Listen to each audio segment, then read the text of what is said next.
Buenas a todos y todas. Vamos a comenzar con la parte de evaluación de nuestra programación, que bueno, es una parte bastante extensa y con lo cual vamos a necesitar diferentes explicaciones para llegar a complementar o a completar esta parte, bueno, entera.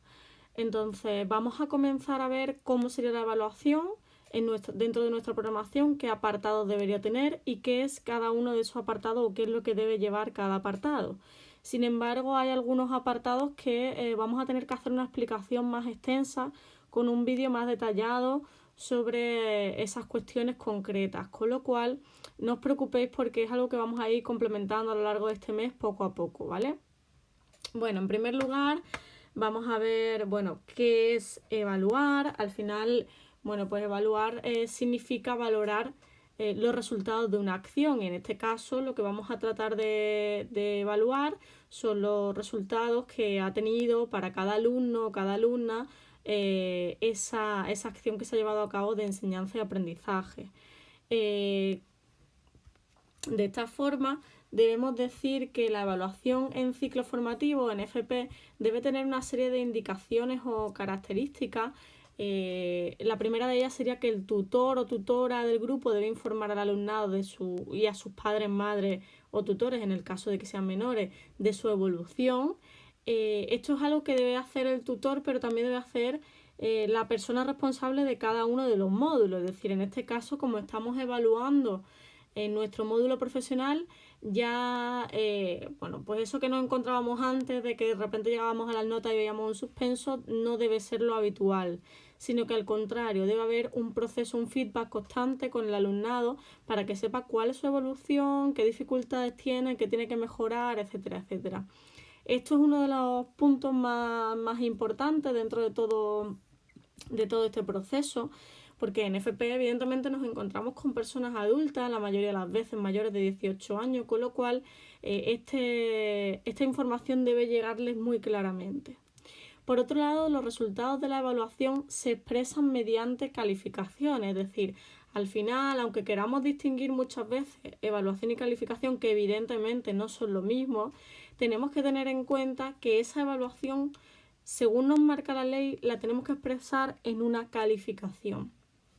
Que además la evaluación es realizada por el equipo de profesorado y así lo marca nuestra normativa de FP, que se reúne periódicamente en las sesiones de evaluación, es decir, de forma trimestral al menos tendremos una serie de sesiones de evaluación en la que el profesorado se reunirá para consensuar cuál es la nota del alumnado en cada uno de los diferentes módulos. Evidentemente la persona que evalúa es la persona responsable del módulo, pero no sin esta sesión de evaluación y este consenso por parte del equipo de profesorado.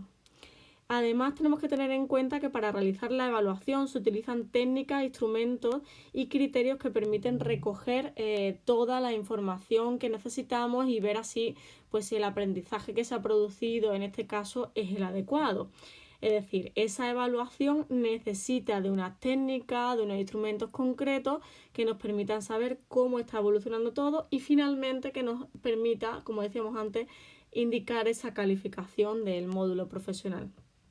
La evaluación tiene además un carácter continuo, es decir, antiguamente teníamos mucho bueno, pues hacemos un examen y la calificación del módulo, de la asignatura, era la nota del examen o la nota del examen y de un trabajo final o cualquier cosa así. Sin embargo, esto ya no es posible, no se adecua a la normativa ni a las indicaciones que estamos recibiendo por parte de la inspección educativa, sino que se va produciendo el aprendizaje y al mismo tiempo tenemos que ir evaluando con un carácter continuo y ahora vamos a ver cómo más detenidamente. Y por último, la evaluación tiene un carácter formativo, es decir, lo evaluamos fundamentalmente para saber cuáles son nuestra evolución y si es necesario mejorar en algún sentido alguno de los resultados de aprendizaje. Con lo cual, la evaluación es una parte de todo este proceso educativo y la función principalmente es orientadora. Nos tiene que orientar para saber cómo se está desarrollando el proceso de enseñanza-aprendizaje, de qué manera y qué es lo que es necesario ir modificando. Por lo tanto, podríamos decir que la evaluación tiene varias características. En primer lugar, podemos decir que es una evaluación continua, que ya, como hemos dicho, no se limita a un momento puntual, sino que es una valoración permanente de todo lo que va ocurriendo en el aula. Por otro lado, una evaluación integradora en la cual vamos a tener en cuenta esos objetivos generales, esos criterios de evaluación de nuestro módulo profesional y sobre todo podemos adaptarlo a las características de nuestro alumnado y al contexto en el que nos encontremos. Esto hace que tenga esa función integradora y facilite el aprendizaje por parte del alumnado. Y por otro lado, una función formativa que tendrá un carácter educativo y orientador, es decir, necesitamos información suficiente para que veamos qué es lo que está ocurriendo en este proceso que estamos evaluando e ir tomando decisiones sobre este proceso. Bueno, pues tenemos que decir que no solamente es necesario hacer una evaluación del proceso de enseñanza, como estamos hablando ahora, sino que también tenemos que hacer una evaluación de ese proceso de aprendizaje, es decir, de cómo nosotros y nosotras como docentes estamos transmitiendo o llevando a cabo, mejor dicho, este proceso de enseñanza y aprendizaje. ¿Cuáles son nuestros referentes legislativos? Principalmente en FP tenemos que prestar especial hincapié o especial relevancia a determinadas órdenes concretas de formación profesional, como sería el Real Decreto 1147/2011, por el que se regula la ordenación de la formación profesional en Andalucía, el cual habla también de la evaluación como un proceso importante. La orden del 29 de septiembre de 2010, por la que se regula la evaluación de FP en Andalucía, es decir, esta orden es específica de la evaluación y va a ser casi el Padre Nuestro en esta evaluación. Y diferentes referentes curriculares como son, por ejemplo, el Real Decreto y la orden de cada ciclo formativo sobre el cual estemos programando. Vale. ¿Y qué son los criterios de evaluación? Bueno, el primer, aparte de saber lo que es la evaluación, uno de los apartados que tendría nuestro punto de evaluación dentro de la programación sería el de criterios de evaluación. Los criterios de evaluación nos encontramos que realmente, en primer lugar, nosotros lo que querríamos es realizar una evaluación sobre los objetivos. Estos objetivos tienen un problema y este problema es que no son directamente evaluables, con lo cual podemos hacer referencia a que necesitamos una unidad mínima evaluable, que son nuestros criterios de evaluación, para así poder determinar y concretar el proceso evaluativo. Es decir, ¿dónde encontramos estos criterios de evaluación? ¿Nos lo tenemos que inventar? No nos lo tenemos que inventar, sino que en cada orden de cada ciclo formativo quedará regulado los criterios de evaluación, los cuales tenemos que trabajar en nuestro módulo profesional. ¿Os acordáis que siempre en los anexos veíamos los objetivos y veíamos también los criterios de evaluación asociados a mi módulo profesional? Esos criterios de evaluación estaban concretados o distribuidos en los diferentes bloques que conformaban los resultados de aprendizaje. Es decir, teníamos unos resultados de aprendizaje, el resultado de aprendizaje 1, el resultado de aprendizaje 2, el 3 y el 4, y cada uno de ellos estaba desglosado en diferentes criterios de evaluación. Aquí tendríamos, por ejemplo, varios y aquí otros tantos, de forma que la suma de todos los criterios de evaluación del grupo 1 componen el resultado de aprendizaje 1, con lo cual podríamos decir que los criterios de evaluación no son más que el desglose de esos resultados de aprendizaje que son tan amplios que no podemos concretarlos y lo concretamos en esos criterios de evaluación. Yo lo voy a explicar todo de forma muy sencilla con mis palabras. De todas formas, si queda cualquier duda, es complejo, entonces vamos a ir trabajándolo, ¿vale? Pero básicamente creo que esto se ve muy claro, ¿no? Que al final los criterios de evaluación son un desglose mucho más concreto de cada uno de esos resultados de aprendizaje, con lo cual para realizar una evaluación criterial, que en FP siempre hablamos de que nuestra evaluación es criterial, debemos dar un peso a cada uno de estos resultados de aprendizaje y por lo tanto a cada uno de estos criterios de evaluación. Es decir, necesitamos ponderar para después, más adelante, calificar tanto los resultados de aprendizaje como los criterios de evaluación. Vale. Todo esto quedaría, por supuesto, recogido en una tabla, ¿vale? Vamos a ver ahora cuáles son los contextos de aplicación, las técnicas y los instrumentos de evaluación. Vale, hemos dicho que nuestros criterios de evaluación estarían ponderados para poder realizar nuestra evaluación, pero en este proceso de evaluación necesitamos obtener esa información pues para ver precisamente si se ha superado, si se ha alcanzado, mejor dicho, cada uno de los criterios de evaluación.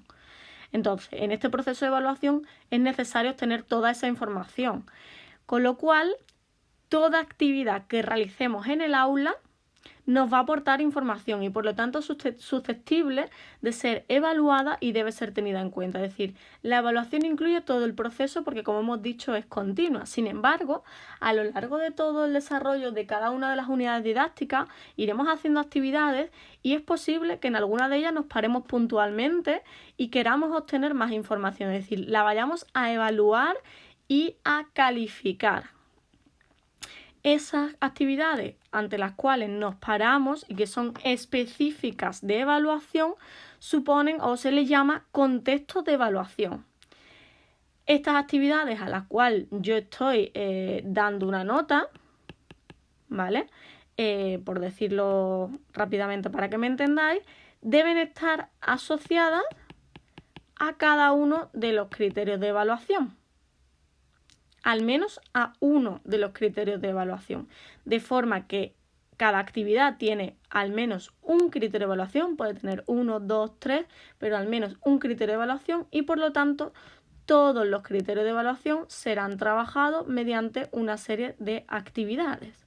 Es decir, es una relación bidireccional. Ningún criterio de evaluación se puede quedar sin evaluar y sin estar asociado a una actividad al menos. Con lo cual, estas actividades son evaluadas, pero evidentemente si yo realizo un debate, necesito una técnica y un instrumento para poder evaluarla, que puede ser una rúbrica, puede ser una escala de una observación sistemática o alguna escala concreta que hayamos elaborado, lo que sea. Con lo cual, digamos que todas las actividades tienen su calificación o su registro a través de una serie de instrumentos. Estos instrumentos que me van aportando a mi información, evidentemente yo tengo que ir recopilándolos. ¿Cómo? Pues a través del registro de esos datos, que es lo que siempre hemos conocido como cuaderno del profesorado. Hoy en día esto está ya muy avanzado y utilizamos diferentes técnicas y estrategias y herramientas. Por ejemplo, una de las cosas que os recomiendo, sobre todo que pongáis en la programación, aunque es verdad que en FP no es tan utilizado, pero cada vez nos animan más a que lo hagamos y bueno, intentan hacer modificaciones para que este cuaderno se adapte a la formación profesional porque tiene sus carencias para FP, sería el cuaderno Seneca. Como bien sabéis, Seneca es nuestro aplicativo a nivel general, donde ahí registramos todo, aparecen todos nuestros datos, el dato de nuestro alumnado, nuestro horario, las horas que realizamos, las guardias que tenemos, los cursos que hemos realizado, la asistencia de nuestro alumnado. Entonces, en ese aplicativo, que sería Seneca, existe el cuaderno Seneca. El cuaderno Seneca no es más que un cuaderno del profesorado donde yo puedo ir registrando qué actividades hago, cuál es la asistencia del alumnado, si he hecho una actividad, pues oye, si realmente ha sacado un 7, un 6, o si puedo hacerle indicaciones y anotaciones, e incluso si la persona es menor de edad, estas observaciones puedo hacer que le llegue a la familia, ¿vale? También podemos tener el registro de todas estas notas, todas estas observaciones en Excel y en otras herramientas de hojas de cálculo que son muy útiles, sobre todo si sabemos formular y hacer fórmulas. Y luego también aplicaciones, que esto es lo que más se utiliza, aplicaciones que funcionan como cuaderno del profesorado. No he puesto aquí ninguna aplicación concreta porque, bueno, podríamos hablar de Idoceo, que es bastante conocido, es la que yo utilizo y os quiero enseñar el próximo día en clase cómo funciona. Podemos hablar, pues bueno, de, yo qué sé, pues un montón de aplicaciones que podemos tener en nuestra tablet para ir registrando la información. Sin embargo, es muy complicado nombrar alguna de ellas porque, por ejemplo, i2co es de pago, además pertenece a Apple y bueno, es bastante complejo con el tema de la protección de datos y tal. En cuanto a los criterios de calificación del alumnado, este sería otro punto relevante a tener en cuenta dentro de nuestra parte de evaluación. Cada uno de los criterios de evaluación tiene un valor porcentual. Hemos sacado un porcentaje, ¿vale?, de cada uno de los criterios de cada uno de los criterios de evaluación que vienen dados conforme a esas actividades que hemos hablado o esos contextos evaluadores que hemos dicho antes, que nos íbamos a parar a hacer una observación más directa para poder incluirnos en nuestro cuaderno del profesorado y así tener una serie de indicaciones para ver cómo está el alumnado llevando, superando o no cada uno de esos criterios de evaluación. Entonces tenemos que tener en cuenta que la suma de todos los criterios de evaluación que están dentro de un resultado de aprendizaje suman la nota de ese resultado de aprendizaje. Es decir, si tengo el resultado de aprendizaje 1 con el criterio de evaluación 1A, el 1B, el 1C y el 1D, y aquí hemos sacado un 5, aquí un 7, aquí un 8 y aquí un 3, la media no tiene que ser aritmética, sino ponderada según el porcentaje que le hayamos dado a cada uno de estos criterios, va a hacer que nos dé la nota o el resultado de aprendizaje 1. Es decir, la media asociada a cada resultado de aprendizaje de cada uno de los criterios de evaluación que hemos tenido en cuenta tiene que ser igual o superior a 5. ¿Vale? Esta media de aquí tiene que ser igual a superior a 5. Si es inferior a 5,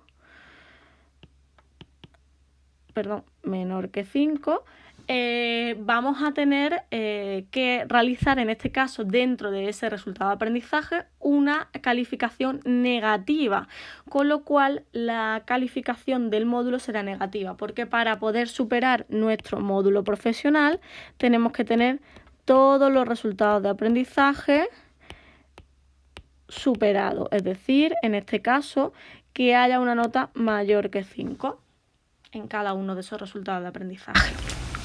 Vale, con lo cual esta sería un poco la cadena que tenemos que seguir, es decir, esas actividades nos llevarían a superar los criterios de evaluación y esos criterios de evaluación nos llevan a superar los resultados de aprendizaje y por tanto los resultados de aprendizaje nos llevarían a superar nuestro módulo profesional, con lo cual para cada una de las sesiones de evaluación de carácter trimestral, la calificación trimestral del módulo se calcula en base a las calificaciones que hemos obtenido hasta ese momento. Es decir, si estamos en el primer trimestre, es posible que en el primer trimestre solo hayamos trabajado el resultado de aprendizaje 1 y imagínate que el 2. Pues la nota va a venir dada por estos resultados de aprendizaje que hemos trabajado. No podemos tener en cuenta los que todavía no hemos trabajado, con lo cual serán los trabajados hasta ese momento. ¿Cómo se hace este cálculo? Este cálculo es bastante complejo. Afortunadamente no tenéis que llevarlo a cabo porque para el profesorado está siendo bastante complejo, pero bueno, simplemente se hace una ponderación, pues extrapolando un poco las notas, ¿vale? Pero no os preocupéis por eso porque vosotros no tenéis afortunadamente que calcularlo. Por otro lado, esto sería la evaluación trimestral. Por otro lado, la calificación final es la suma de todas las criterios de evaluación que se han trabajado. Es decir, cuando yo termine en el segundo trimestre habré trabajado otros criterios, por ejemplo, he trabajado el 3 y el 4, y en el tercer trimestre he trabajado el 5, con lo cual ya habré trabajado todos los resultados de aprendizaje y de esta forma podré obtener un porcentaje, una nota final, atendiendo a todos los resultados de aprendizaje trabajados. Vale. la asistencia, que es algo que crea siempre mucho debate. Mira, la asistencia siempre, bueno, en FP siempre ha habido mucho dilema con esto, y hasta hace algún tiempo quizás habéis escuchado que si faltabais a X número de horas, se os quitaba el derecho a la evaluación continua si estabais cursando un ciclo de formación profesional. Sin embargo, esto ya no es así. Desde Inspección nos han insistido en esto mucho, y desde hace algún tiempo, prácticamente casi desde que yo me incorporé a la FP, un poquito más tarde, quizás 2017 o así, en todos los centros educativos los inspectores han hecho un trabajo importante en esto de insistencia de que no se puede suspender a ningún alumno o alumna porque no haya asistido 10, 15 o 22 horas de todo el curso escolar, sino que, como hemos dicho, la evaluación es continua, con lo cual, si estamos realizando actividades de forma diaria en clase y cada una de esas actividades, o bastante de esas actividades, van a llevar una calificación, el alumnado que no asista a clase no va a poder realizar esas actividades y por lo tanto no va a poder superar el módulo profesional, con lo cual la evaluación continua requiere sí o sí de una asistencia regular a clase y, por supuesto, de la participación del alumno o de la alumna en las actividades que se van haciendo de forma diaria. La evaluación no queda ya relegada a momentos puntuales, sino que, como hemos dicho, es continua a lo largo de todo el curso. Si el alumnado no asiste regularmente a las actividades programadas, no será posible llevar a cabo una evaluación continua, es decir, no va a realizar las actividades y, por lo tanto, esas actividades estarán evaluadas de forma negativa y no superará el módulo, estando de esta manera suspenso, ¿vale?, en el módulo profesional. ¿Qué ocurre cuando un alumno o una alumna está suspenso? Bueno, pues tenemos nuestro plan de recuperación y atención a pendientes. ¿Cuál es este plan? Bueno, pues este plan es un periodo de recuperación. En ciclo formativo no nos relegamos a un momento, como hemos dicho, es decir, no tenemos un examen en septiembre como ocurre en la ESO o en bachillerato, sino que tenemos una recuperación que está relegada a un tiempo concreto, ¿vale? En primer curso, esta formación, este periodo sería el mes de junio, ¿vale? Dijimos que nosotros acabábamos alrededor de finales de mayo, 30-31 de mayo, y durante el mes de junio el alumnado que está aprobado no tiene que asistir a clases, que ha superado los módulos profesionales. Sin embargo, el alumnado que ha tenido algún módulo pendiente tiene que asistir el mes de junio. ¿A cuántas horas? A todas las horas del módulo profesional. Es decir, si estamos trabajando dentro de integración social y yo doy atención a unidades de convivencia y a un alumno le queda mi módulo profesional, inserción sociolaboral, que es de primer curso, le queda mi módulo profesional, ese alumno o alumna va a tener que venir a mis horas de clase establecidas durante el mes de junio hasta que acabe el curso escolar, alrededor del 22-23 de junio. Si el alumnado es de segundo curso, estuvimos hablando que en segundo curso necesitamos hacer 110 jornadas lectivas y que esas 110 jornadas lectivas solía coincidir alrededor de la segunda quincena de marzo, o sea, de la primera quincena. A partir de la segunda quincena, el alumnado se va a realizar sus prácticas o su FCT, formación en centro de trabajo, con lo cual el alumnado que no ha superado los módulos no puede acudir a la FCT. Se quedaría en clase desde la segunda quincena hasta el 22 de junio, 22-23, cuando acabe el curso escolar. ¿Y a cuántas horas tiene que asistir? Asistiría a la mitad de las horas del módulo profesional. Este sería el caso que ponía antes de atención a la unidad de convivencia, que es de segundo curso. Si a un alumno le queda AUC, que es de segundo curso, estos son 7 horas a la semana, al menos tiene que acudir a 4 horas semanales desde marzo, alrededor del 15 de marzo aproximadamente, hasta el 22-23 de junio, es decir, hasta final de curso. Esos serían los periodos. Tenemos que comprenderlo bien para poder ver qué es el plan de recuperación y atención a pendientes. ¿Qué es exactamente? Es un plan individualizado, personalizado. No existe una recuperación igual para cada alumno. No puedo establecer que haciéndole un examen y un trabajo a todo el mundo que suspenda le voy a aprobar el curso, sino que el alumnado que no ha superado una serie de resultados de aprendizaje y por tanto de criterios de evaluación va a tener un plan específico para superar los resultados, o sea, los criterios de evaluación y los resultados de aprendizaje no superados o en los que ha tenido dificultades. Concretamente, si de un resultado de aprendizaje tiene algunos aprobados y otros suspensos, haremos un plan teniendo en cuenta esos criterios de evaluación que se han suspendido, es decir, normalmente le mantenemos los criterios de evaluación aprobados.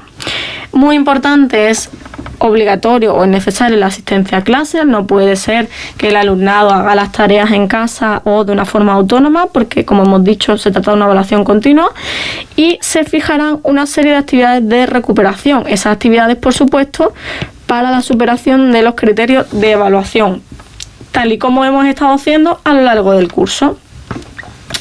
Y bueno, finalmente, para acabar, ya tendríamos que hablar de la evaluación de la práctica docente. Hemos dicho que no solamente tenemos que evaluar al alumnado, sino también nuestra propia práctica, es decir, haríamos una autoevaluación para conocer cómo hemos ido desarrollando nuestra propia práctica, teniendo en cuenta el currículum, pero sobre todo también tendremos en cuenta cómo se han desarrollado las programaciones de aula. Esto se hace de manera trimestral normalmente y hay que tener en cuenta que trimestralmente en reunión de departamento tendremos que realizar un seguimiento de la programación, es decir, indudablemente vamos a estar evaluando esto, pero en clase con el alumnado también debemos evaluar la parte de hasta qué punto estamos desarrollando el currículum y cómo lo estamos llevando a cabo. ¿Y cómo vamos a hacer la evaluación de la práctica docente? Pues bueno, la haremos a través de una serie de indicadores. Nos marcaremos unos indicadores, pues por ejemplo, si nuestras actividades han sido motivadoras, si hemos tenido tiempo adecuado para el desarrollo de cada una de las actividades, si hemos cumplido los objetivos, ¿vale? Tenemos que hacer unos indicadores concretos para poder ver hasta qué punto estamos desarrollando de una forma adecuada nuestra programación. Y esta sería cada una de las partes que compone el apartado de evaluación de nuestra programación. Como hemos dicho, se quedan algunos aspectos un poco pendientes, especialmente el de la ponderación de los criterios de evaluación y los resultados de aprendizaje, que lo vamos a ver más detenidamente. Pero hasta el momento podemos tener en cuenta cada uno de estos apartados para ir elaborando durante esta quincena estos aspectos que son relevantes e importantes para el desarrollo de la programación.